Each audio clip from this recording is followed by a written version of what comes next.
우리는 참 많은 이야기들을 들으며 살아가고 있는 것 같습니다. 그래서 때로는 들리는 말들을 다 분간할 수 없을 때도 있습니다. 그리고 때로는 너무 많은 말을 듣다가 정말 중요한 이야기들을 못 들을 때도 있습니다. 예를 들면 운전을 하고 가다가 옆에 사람의 이야기를 듣다가 앞을 보지 않으면 사고의 위험이 있습니다. 앞에 있는 신호가 내가 갈 신호가 아닌데 출발을 하면 또 여러 위험들이 있습니다. 우리의 삶에 많은 신호들이 있고 그 속에 많은 소리들이 있고 우리는 그 소리를 들으며 판단하고 때로는 그것들을 따라 살아갑니다. 그런데 우리가 때로는 어떤 소리를 잘못 들으면 우리의 평생을 가지고 지울 수 없는 큰 상처로 남기도 합니다. 우리가 그만큼 무엇인가를 듣는다는 것, 그리고 듣고 그것을 따라 행한다는 것은 아주 우리의 삶을 어떻게 바꿀지 모르는 중요한 것들입니다. 우리가 오늘 함께 읽은 이 말씀에도 듣는 것과 관련된 이야기가 나옵니다. 24절과 25절의 말씀 중에 공통적으로 나오고 그 다음에 핵심적으로 나오는 동사를 찾자면 바로 듣다라는 동사를 찾을 수 있습니다. 24절을 살펴보면 이 듣는다는 것은 믿음으로 연결되며 그 믿음은 심판을 넘어 사망에서 생명으로 옮기게 하는 것이라고 이야기하며 사망에서 생명으로 옮기는 그 시작에 바로 들음이 있음에 대해서 이야기를 하고 있습니다. 또한 25절에도 들을 때 살아날 것이라고 이야기합니다. 이 두 말씀에서는 사망에서 생명으로 옮기는 것, 이제 살아나는 것, 생명에 대해서 이야기하는데 그 중에 가장 중요한 것이 바로 듣는 것이라고 이야기합니다. 사망에서 생명으로 바뀌는 가장 결정적인 것이 들음이라고 이야기합니다. 로마서 10장 17절을 보면 그러므로 믿음은 들음에서 나며 들음은 그리스도의 말씀으로 말미암았느니라 말씀하고 있습니다. 이 들음이 우리를 사망에서 생명으로 옮기는 비결이 됩니다. 우리가 살아나는 그 시작점이 바로 이 들음에서 납니다. 그러면 우리가 정말 들어야 할 것은 무엇이겠습니까? 우리에게 이미 수많은 소리들이 있고 때로는 우리가 구별할 수 없는 많은 소리들이 우리에게 있는데 그렇다면 우리가 정말 들어야 할 소리는 어떤 것이겠습니까?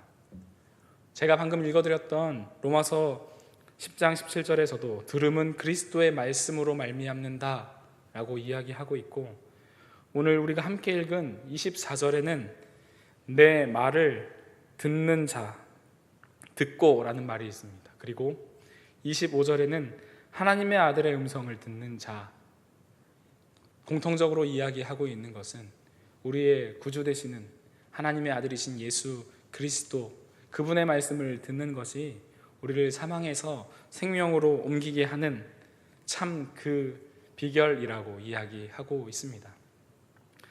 그런데 우리는 이 음성을 얼마나 잘 듣고 있는지 살펴보기를 원합니다. 주님의 말씀을 듣는 것이 우리를 사망에서 생명으로 옮기며 영생을 얻게 하기 때문에 우리는 정말 그 말씀을 잘 듣고 따라야 합니다. 우리는 또한 그것을 잘 알고 있습니다. 그런데 때로는 듣는 것이 다를 수 있습니다. 어떤 사람은 흘려 듣기도 하고 어떤 사람은 집중하여 경청하기도 하기 때문입니다. 이 들음이 들음이지만 다른 들음일 수 있습니다. 한 노부부가 있었습니다. 부부 중에 할아버지가 하루는 신문을 보다가 이런 기사를 봤습니다. 나이가 들어갈수록 점점 청력이 떨어져 잘 듣지 못하게 되니 주의하라는 그런 주의 경고성인 신문 기사였습니다. 이것을 본 할아버지가 걱정이 되고 할머니에게 알려주고 싶다는 마음이 생겼습니다. 그래서 할머니에게 이렇게 얘기합니다. 여보, 나이가 들면 청력이 떨어진대. 그래서 조심해야 된대. 이렇게 아내에게 이야기를 했는데 아내가 대답을 하지 않는 것입니다. 충분히 들릴 만큼 크게 얘기했는데 왜 못 알아듣지? 다시 한번 더 크게, 여보, 나이가 들면 귀가 청력이 떨어져서 잘 못 듣게 된대. 그래서 조심해야 된대 라고 이야기를 했습니다. 또 못 들은 것 같아서 한 번 더 크게 얘기했습니다. 그런데도 아내가 대답하지 않자 할아버지는 걱정되기 시작했습니다. 벌써 잘 안 들리는 건가? 어떡하지? 이거 어떻게 해야 될까? 라고 생각하며 이제는 할머니를 바라보면서 여보, 자기 귀가 어떻게 된 거 아니야? 라고 얘기를 하려고 하는데 말이 끝나기도 전에 할머니가 가까이 와서 등짝을 때리면서 왜 자꾸 시끄럽게 똑같은 말을 계속 반복하는 거예요? 이러면서 이야기를 했답니다. 할머니의 청력을 우려했던 할아버지의 마음이었지만 정말로 그 청력을 우려해야 되는 사람이 누구였습니까? 우리는 때로 자신이 잘 듣고 있다고 생각할 수도 있는 것 같습니다. 그러나 다시 한번 살펴볼 필요가 있습니다. 오늘 본문이 들어있는 이 요한복음 5장에는 예수님께서 하신 오늘의 말씀 그 이전에 다른 이야기들이 담겨 있습니다. 그 이야기에는 듣지 못하는 사람들에 대한 이야기가 나옵니다. 그런데 이 사람들은 실제로 청력이 없어서 듣지 못하는 사람은 아닙니다. 다만 그것을 이야기하는 그 사람이 정말 무엇을 이야기하는지를 잘 모르는 사람이었던 것 같습니다. 예수님이 명절을 맞아서 예루살렘에 가셨다가 거기에 베데스다라고 하는 못가로 가셨습니다. 그곳은 아주 유명한 곳입니다. 왜냐하면 어쩌다 한 번씩 천사가 내려와서 그 물을 진동하면 거기에 가장 먼저 들어가는 사람은 병이 씻은 듯이 낫기 때문입니다. 그렇게 유명한 곳 그 자리로 예수님이 가셨을 때 예수님이 한 사람을 보셨습니다. 전부 다 아시듯이 38년 된 병자 한 명을 본 것입니다. 그리고 그의 병이 오래된 것을 보시고 그에게 다가가셔서 예수님은 이렇게 물으셨습니다. 네가 낫고자 하느냐? 예수님께서 이렇게 물으셨습니다. 네가 낫고자 하느냐? 이렇게 질문하시면 여러분 무엇라고 대답해야 될까요? 단순하게 대답할 수 있습니다. 네, 낫고 싶습니다. 이렇게 대답하면 될 텐데 이 사람은 그것과 다른 대답을 합니다. 어떻게 대답했는지 성경을 보면 아시겠지만 이렇게 얘기합니다. 저 물이 진동할 때 가장 먼저 들어가면 나을 수 있는데 다른 사람들이 저보다 먼저 내려가서 저는 못 들어가고 있습니다. 이런 대답을 합니다. 조금은 이상한 대답이라고 생각하지 않으십니까? 예수님께서 물어보신 것은 너 왜 못 들어가느냐? 이 질문이 아니었습니다. 너 병 낫고 싶으냐? 라는 질문이었습니다. 그런데 그 사람은 그 질문에 대해서 제대로 알지 못하고 자기 마음속에 있는 말을 대답으로 끄집어낸 것입니다. 그 사람이 거기 오래 있다 보니까 자기보다 병세가 덜 심한 사람들이 아니면 도와줄 수 있는 사람들이 먼저 들어가는 겁니다. 자기는 거기에 들어가면 병이 낫는다는 얘기를 듣고 희망을 가지고 찾아왔지만 거기 있으면 있을수록 자기는 들어갈 수 없을 것 같다는 생각이 사로잡았고 저곳에 들어가면 병은 낫는다? 그러나 나는 저곳에 들어갈 수 없다라는 생각을 가지게 된 것입니다. 처음에 가지고 있었던 병이 나아야지라는 애초의 목적은 사라지고 나는 저곳에 들어가야 한다라는 왜곡된 목적과 또한 나는 그럼에도 들어갈 수 없다라는 그 마음에 담겨 그 사람의 마음속에 가득 차 있었던 겁니다. 그래서 예수님이 너 병 낫고 싶냐? 라고 물어보았을 때 주님께 대답하는 게 네, 낫고 싶습니다라는 그 원래의 대답이 아니라 주님, 내가 저기를 들어가기를 원하는데 물이 움직일 때 나를 넣어주는 사람이 없고 다른 사람들이 먼저 가서 못 들어가고 있습니다 라는 다른 대답을 하는 것입니다. 이 사람의 마음에 잘못 자리 잡은 생각들 가득 차 있는 대답을 한 것입니다. 그는 자기 마음에 있는 생각에 완전히 사로잡혀서 이제는 정말 중요한 이유, 자기가 왜 그곳에 있는지 알지 못하고 기억하지 못하는 것 같아 보입니다. 그래서 정말 그가 그 자리에 있는 그 이유에 대한 질문을 들었음에도 불구하고 거기에 대해서 대답하지 못합니다. 그리고 예수님은 자기가 아무리 오래됐더라도 이 사람의 병을 치유해 줄 수 있는 분, 정말 내 삶을 변화시킬 수 있는 그런 분이 찾아온 기회가 있음에도 불구하고 그는 자신의 경험과 생각에 사로잡혀서 그것과는 전혀 무관한 대답을 하게 되는 것입니다. 가장 중요한 질문과 본질적인 질문을 받았음에도 불구하고 그 마음에 가득 채우고 있는 자기 생각이 다른 이야기로 대답하게 한 것입니다. 그러니 예수님은 관심이 없습니다. 이분은 병을 고쳐주실 수 있는 분이시라는 것, 왜 이 질문을 했을까도 관심이 없습니다. 어떻게 하면 들어갈 수 있을까? 아니면 그것을 넘어서 이제 난 들어갈 수 없을 거야 라는 마음이 그의 마음속에 가득 있었기 때문입니다. 그러나 예수님은 그의 몸 상태가 어떠했든지, 그의 마음이 얼마나 굳어져 있든지 그것과 상관없이 그에게 일어나라 말씀하시고 그의 병을 고쳐주셨습니다. 내 자리를 들고 걸어가라 말씀하셨고, 그 병자는 이제 몸이 나아서 걸어갈 수 있게 되었습니다. 이렇게 예수님이 말씀하시는 말을 제대로 듣지 못하는 이 38년 된 병자, 이 병 나은 사람에 대한 이야기가 나와 있습니다. 그리고 그것과 이어서 또 다시 말을 듣지 못하는 사람들이 나옵니다. 그 사람들은 바로 유대인들입니다. 이 유대인들이 38년 동안 병자였다가 병이 나은 사람이 자기 자리를 들고 걸어가는 것을 보았습니다. 그런데 하필이면 그날이 안식일이었습니다. 유대인의 안식일 법에 의하면 그가 자리를 들고 가는 것은 노동이기 때문에 해서는 안 되는 것이라고 그에게 경고하고, 도대체 왜 이런 일을 하였느냐라고 묻기도 했습니다. 그래서 병이 나은 이 사람은 나를 낫게 하신 이가 이렇게 하라고 했기 때문에 난 이렇게 합니다 라고 대답을 했고, 마침 예수님은 그 자리를 피하셔서 그들은 예수님을 찾을 수 없었습니다. 하지만 후에 예수님이 그 병자를 만나셨고, 유대인들에게 이 병 나은 사람이 나를 고쳐주신 분이 예수님이다 라는 이야기를 하게 되어 예수님이 그의 병을 고쳐주신 것, 안식일에 그 병을 고치는 행위를 하신 것이 유대인들 귀에 들어갔습니다. 그들은 예수님이 안식일 법을 어긴, 율법을 따르지 않는 나쁜 이로 생각하고 박해했다고 설명합니다.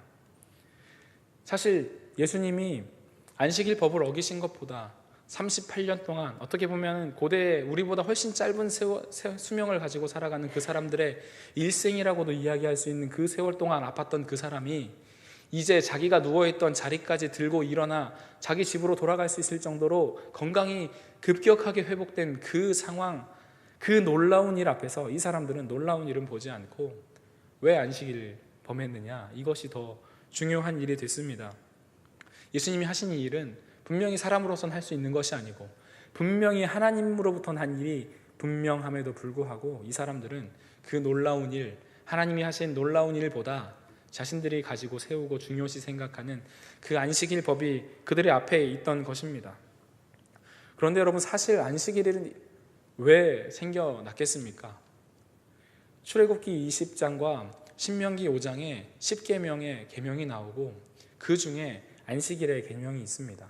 거기를 살펴보면 하나님께서 너희가 엿새 동안 열심히 일하지만 일곱째 날에는 내가 너희를 위하여 이것을 창조하였던 것을 기억하거나 아니면 내가 너희를 구원하였던 것을 기억하여서 너희 집 안에 있는 아들과 딸뿐 아니라 여종들, 나그네까지도 다 쉴 수 있게 하라고 허락하신 바로 계명이 안식일의 법입니다. 연약한 이들, 소외되는 이들이 충분히 쉼과 안식을 누릴 수 있도록 주님께서 주신 그 마음이고, 예수님도 하나님의 그 마음을 알고 이 38년 동안 고생한 이 사람에게 가장 필요한 안식을 준 것입니다. 여러분, 38년 동안 병을 앓았던 이 사람이 취할 수 있는 가장 좋은 안식이 무엇이겠습니까? 그냥 자리에 누워서 쉬고 있는 것이겠습니까? 아니면 그 병에서부터 자유로워지고 씻은 듯이 나아서 일어나서 움직이는 것이겠습니까? 참 안식은 그 병으로부터의 자유로움 아니겠습니까? 예수님께서는 그에게 참 안식을 주었지만 그 안식과는 관계없이 그들은 자신들이 가지고 있는 안식일 법의 그 규례를 가지고 예수님을 정죄하고 판단하려고 했습니다. 그러자 예수님께서는 변론하셨습니다. 내 아버지께서 이제까지 일하시니 나도 일하는 것이다. 그렇게 하나님의 아들이심을 증거하셨음에도 불구하고 예수님이 무엇이라 말씀하시는지, 이 놀라운 일, 하나님께서 증거하시는 놀라운 역사와 예수님께서 증언하시는 내가 주의 이름으로 이 일을 행한다는 것과 상관없이 그들이 가지고 있는 안식일 법 가지고 예수님을 판단하고 예수님의 말씀을 들으려고 하지도 않는 모습이 오늘 본문에 나타나고 있습니다. 예수님께서는 그런 그들을 향해서 그래도 말씀하십니다. 내가 하는 이것이 바로 하나님의 뜻에 합당한 일이고 이것이 참 안식이고 또한 아버지께서 나를 통하여 일하시는 것을 통해서 너희에게 참 생명이 임할 수 있을 것이라고 말씀하십니다. 그럼에도 그들은 고지고대로 듣지 못하고 오히려 하나님의 아들이라 말씀하시는 예수님을 신성모독죄라고 더 비방합니다. 그들은 메시아를 믿는 사람들이었습니다. 그들은 하나님께서 보내실 메시아가 오셔서 그들을 구원할 것이라는 것을 믿고 살아가던 사람들이 유대인들이었지만 정작 그들의 눈앞에 하나님께서 베푸신 권능과 능력으로 또한 하나님께서 베푸신 참 뜻을 따라서 행하는 그 메시아 되시는 예수 그리스도께서 오셨을 때 그 말을 듣지도 아니하고 들으려고 하지도 않고 따르지 않았습니다. 오히려 배척하고 박해하고 신성모독이라고 죽이려고 했습니다. 그러나 그럼에도 불구하고 예수님께서는 그들에게 다시 한번 말씀하셨습니다. 자신이 하나님의 아들이심을 설명하시면서 자신이 행하는 모든 것이 바로 하나님께로부터 왔고 하나님께서 아들이신 예수님을 통해서 놀라운 일들을 보이시며 심판에 대한 권한도 맡기셨다고 그들에게 설명하고 또 설명합니다. 그렇게 설명하고 말씀하신 본문이 바로 오늘의 본문입니다. 그들을 향하여서 내가 진실로 너희에게 이르노니 내 말을 듣고 제발 내 말을 들어라 말씀하십니다. 또한 25절에서도 진실로 너희에게 이르노니 하나님의 아들의 음성을 들을 때가 이때라고 그들에게 말씀하십니다. 하나님의 심판 앞에서 죽을 수밖에 없는 자들을 사망에서 생명으로 옮겨지도록 그렇게 오신 분이 예수님은 그들에게 말씀하십니다. 예수님의 말을 들으려고도 하지 않고 듣지 못하는 그들을 향하여 다시 한번 그들이 들을 수 있는 이야기들로 말씀하십니다. 오늘 본문 이하를 보면 너희가 아는 요한, 그도 나를 증거했고 또 내가 하는 역사를 통해서 하나님께서 나를 증거하시고 너희가 가장 중요시 생각하는 바로 성경을 통하여서도 나에 대해 증언하고 있다. 너희가 나에 대해서 모세에 대해서 비방하고 나에 대해서 믿지 않는 것은 너희가 나를 지금 판단하고 있는 기준이 되는 모세의 글도 믿지 않는 것과 다름없다. 제발 이 말을 듣고 사망에서 생명으로 돌이켜라 이 마음을 품고 한탄하면서 그들에게 이야기하고 있습니다. 그런데 그들은 그 말을 듣지 않습니다. 그들은 그 말을 들으려고 하지도 않는 것 같습니다. 그들은 어떻게든 예수님의 그 말을 부정하려고 하고 어떻게든 예수님에게 죄를 씌워서 예수님을 죽이려고만 하는 그들의 모습이 그 이후로도 반복적으로 나타남을 우린 성경을 통해 알 수 있지 않습니까? 예수님께서는 충분히 들을 수 있는 말들로 충분히 알아들을 수 있게 여러 가지로 또한 쉬지 않고 계속 말씀하셨음에도 불구하고 그 음성을 듣지 않고 하나님의 음성을 외면한 채 내가 생각하고 있는 기준을 앞세우거나 때로는 내 마음속에 있는 가득 채우고 있는 내 생각만을 계속 강화하면서 살아가는 그들의 삶의 모습이 드러납니다. 여러분, 예수님께서 잘 듣지 않는 이들을 향한 이 말씀은 또한 지금 우리를 향하신 주님의 말씀입니다. 우리가 주님의 말씀을 듣고 사망에서 생명으로 옮겨져 살아나기를 바라시면서 또한 우리에게 말씀하고 계시는 것 아니겠습니까? 제가 본문을 다시 한번 읽어드리겠습니다. 내가 진실로 너희에게 이르노니 내 말을 듣고 또 나 보내신 이를 믿는 자는 영생을 얻었고 심판에 이르지 아니하나니 사망에서 생명으로 옮겼느니라. 진실로 너희에게 이르노니 죽은 자들이 하나님의 아들의 음성을 들을 때가 오나니 곧 이때라. 듣는 자는 살아나리라 말씀하시는 것입니다. 24절을 보면 영생을 얻었고 그리고 사망에서 생명으로 옮겼느니라 라고 현재 완료의 시제를 사용하고 있습니다.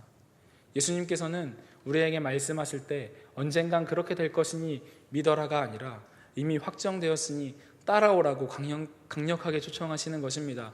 이미 너희를 향한 영생은 준비되었고 너희를 사망에서 생명으로 옮기기 위해 이미 실행하였으니 이 말을 듣고 따라 구원에 이르라고 초청하시는 겁니다. 그리고 25절에 하나님의 아들의 음성을 들을 때가 이때라 라고 또한 이야기합니다. 그 언젠가 내 신앙이 조금 나아지거나 내 신앙의 경험이 조금 생기거나 내 삶이 나아진 그 언제가 아니라 주님의 말씀을 듣는 바로 그때가 바로 그 말씀을 들어야 할 그때이며 그 말씀을 따라야 할 그때라는 말씀을 하고 있는 겁니다. 하나님의 구원은 먼 훗날의 그 언젠가가 아니라 지금 바로 우리 코앞에 오셔서 우리를 향하여 보여주시는 바로 지금의 사건입니다. 주님은 모든 시간과 공간을 초월하시고 우리의 모든 삶과 생각도 초월하시는 그분은 네가 이렇게 하고 저렇게 하여 이것을 완성하면 내가 너를 구원으로 이끌겠다 하는 것이 아니라 지금 너를 위해 이미 영생과 사망에서 생명으로 옮겨지는 구원의 길을 준비하였으니 이제 내 말을 들어라 말씀하시는 것입니다. 이제 우리는 그 구원의 초청 앞에서 그 말씀을 듣기만 하면 됩니다. 그러면 우리는 그 말씀을 어떻게 들을 수 있겠습니까? 우리는 모두 알고 있습니다.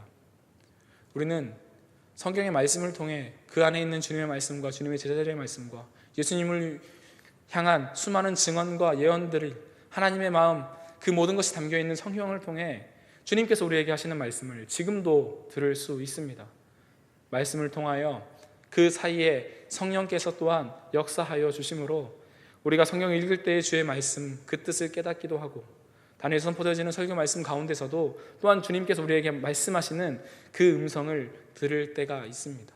하지만 때로 우리는 그 우리를 향하신 주님의 음성 앞에서 마치 자신들의 기준을 가지고 주님의 말씀을 쳐내고 듣지 않았던 그 유대인들처럼 주님의 말씀 취사 선택하며 내 말에 듣기 좋은 것만 듣다 보니 주님의 말씀을 듣지 못하고 있을 때도 있지 않습니까? 그때에 우리에게 하시는 그 말씀을 듣는 것이 우리를 사망에서 생명으로 옮기는 것입니다. 또한 우리는 기도함으로 들을 수 있지 않습니까? 마치 바울이 다메섹 도산에서 예수님을 만나고 그의 눈이 멀어서 사흘간 금식하며 기도할 때 주님께서 그에게 나타나셔서 말씀하셨던 것처럼 기도 가운데 주님께서는 주님의 뜻을 보여주시기도 하고 요한복음 14장과 15절에 예수님께서 제자들에게 올라가시면서 내가 가지만 나를 대신해 오실 보혜사 성령께서 너희가 나의 말을 기억하게 할 것이라고 말씀하셨던 것처럼 성령께서는 또한 우리 기도하는 그 자리 가운데 함께 하시고 우리에게 주님의 말씀을 생각나게 하시고 기억하게 하시고 주님의 뜻이 무엇인지 알 수 있도록 해 주십니다. 그런데 우리는 그 뜻 앞에서 또 주님의 말씀을 들으려는 마음보다 내 마음속에 가득 채어 있는 나의 말들, 비워내지 못하고 내가 가슴속에 이미 가득 채워둔 그 말들만 집중하고 있지는 않습니까? 주님 앞에 나와서 내가 주님의 말씀을 듣겠나이다 하고 나오면서 정작 그 자리에서 주님 앞에 고백하는 것은 내 마음속에 가득 채어 있는 나의 마음과 생각들을 주님께 강요하듯이 풀어놓고만 돌아오고 왜 주님은 나에게 말씀하지 않으실까 실망하지는 않습니까? 주의 말씀 단에서 선포되어지고 성경 말씀으로 우리가 읽는 그 모든 말씀 앞에 섰을 때에도 나에게 거리끼는 모든 말씀은 비껴나가놓고 주님은 왜 나의 삶 가운데 강권적으로 말씀하지 않으실까 주님을 원망하고 있지는 않습니까? 우리는 계속 우리 마음에 가득 차 있는 나의 생각, 내가 관심 가지고 있는 수많은 것들, 나의 마음을 이미 가득 채우고 가득 채워서 그 모든 것이 형상을 갖춰서 이제 탈피할 수 없을 것 같이 견고한 이것들만을 자꾸 바라본 채 그 너머에서 지금도 여전히 말씀하고 계시는 하나님의 음성은, 우리 주님의 음성은 들으려 하지 않고 또한 수많은 말씀을 듣지만 그 속에서 나에게 마음에 들지 않고 내 마음에 내 기준에 합당하지 않는 그 말들은 쳐내고 내 마음에 맞는 말들만 찾으려 하다가 오히려 하나님께서 나에게 말씀하지 않는다 그렇게 이야기하고 살아가지 않습니까?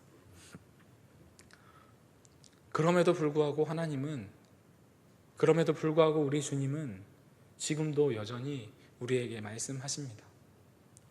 이미 마음에 자기의 생각이 가득 차 있는 그 38년 된 병자를 향해서 그에게 말씀하셨고 그에게 병을 낫게 해주시고 일어나게 하셨던 주님께서는 지금 여전히 우리 마음속에 주님보다 더 소중하게 생각하는 것들이나 아니면 내가 정말 신앙적으로 이것이 중요하다라고 틀을 잡아놓은 그것들에 얽매여서 아둥바둥 되고 있을 그때에도 여전히 그 앞에서 말씀하시는 분이십니다.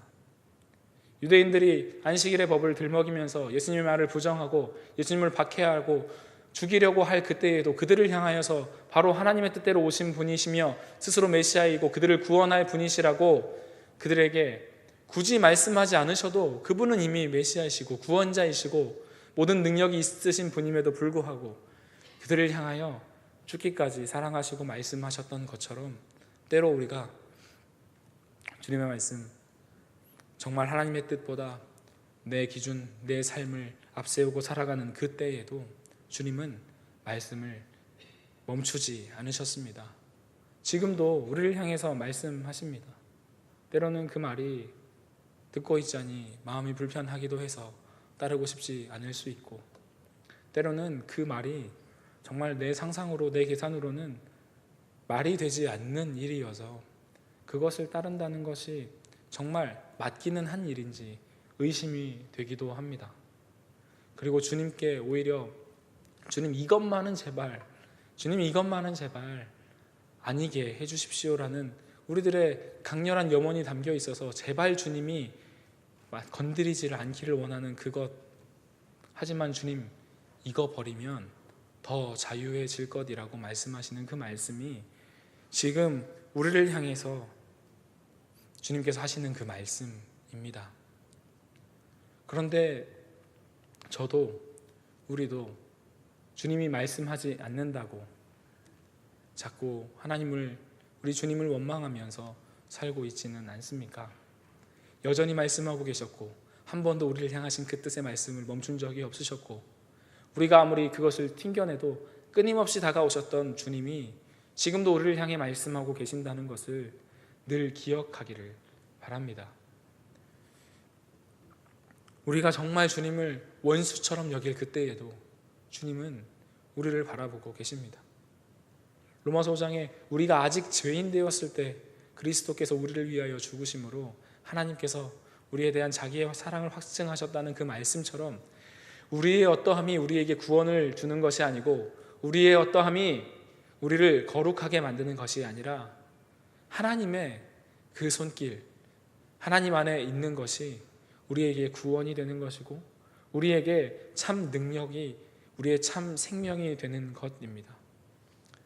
우리는 신앙인으로서 신앙에 생명력이 없는 것 같이 느껴질 그때 우리는 정말 주님 안에 있는지 살펴보아야 할 것입니다. 내 말을 듣고 사망에서 생명으로 옮겨지라, 살아나라 하시는 주님의 말씀 앞에서 내가 아직 나에게 생명이 없다면 나는 주님의 음성을 듣지 않고 있음을 다시 한번 돌아볼 수 있기를 바랍니다. 주님 안에 들어갈 때 우리 신앙에 참 생명이 샘솟듯 넘치는 것을 우리는 발견할 수 있습니다. 우리의 상황이 바뀌지는 않지만 그 상황 앞에서 나에게 새 힘을 주시고 나의 삶에, 나의 신앙에 새로운 생동감을 주시는 분은 하나님이십니다. 그런데 주님을 찾지도 않고 자꾸 능력 있는 성도의 삶과 세상을 이기는 믿음을 가지는 삶을 살아간다고 이야기하는 것은 스스로를 속이는 일이기도 합니다. 지금도 우리에게 말씀하시는 주님의 말씀 듣기를 바랍니다. 지금도 여전히 말씀하시고 계시는 주님의 말씀을 듣고 사망에서 생명으로 옮겨져 참 우리 삶에 주님께서 주시는 넘치는 생명으로 늘 새로운 고백을 올려드리고 주를 찬양하며 참 살아있는 성도의 삶을 살아갈 수 있기를 바랍니다.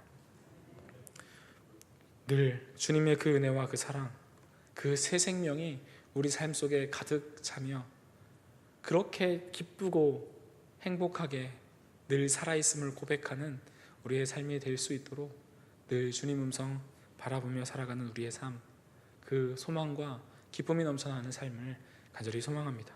그렇게 되기를 간절히 바랍니다. 아멘. 우리 시간 같이 함께 기도하기를 원합니다. 주님, 우리가 주님의 말씀을 듣기보다 내 안에 있는 소리와 내 기준을 따라 살면서도 주님을 믿는다고 했던 우리의 삶을 용서하시고 다시 주님의 은혜를 힘입어 주님 앞에 나아가 주님 말씀을 듣고 순종하며 주님의 인도하심 따라 기도함으로 주님이 주신 새 생명을 누리며 살아갈 수 있는 우리 모두가 되게 하여 주옵소서. 같이 함께 기도하겠습니다.